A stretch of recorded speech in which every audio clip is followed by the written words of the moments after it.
Po të gratë shtatzana, sa i rrezikshëm është hipertensioni?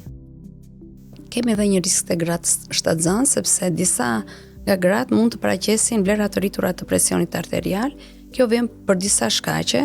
Disa shkaqe mund të jenë shkaqe gjenetike, sepse kemi edhe pjesën gjenetike të hipertensionit, por ka dhe disa sëmundje që mund të jenë si sëmundje të aparatit urinar, të sëmundje të veshkave.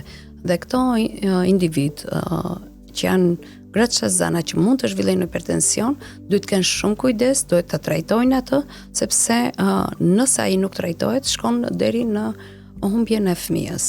Në sëmundje të tjera, kur afrohet lindja, siç është eklampsia dhe preeklampsia, e cila është e rrezikshme si për jetën e bebit ashtu dhe për jetën e nënës. Gratë shtatzana duhet të kenë një vëmendje të shtuar. Të shtuar, sigurisht që ato kanë atë ciklin e tyre të kontrollit tek mjeku obstetër-ginekolog, që përfshihet edhe vlerësimi i vlerave të presionit arterial.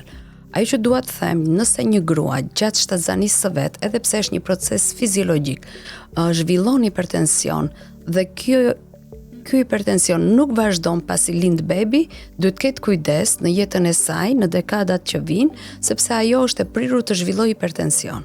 Me thënë që një grua shtatzan nxjerr gjithë pikat e dobta të trupit të vet.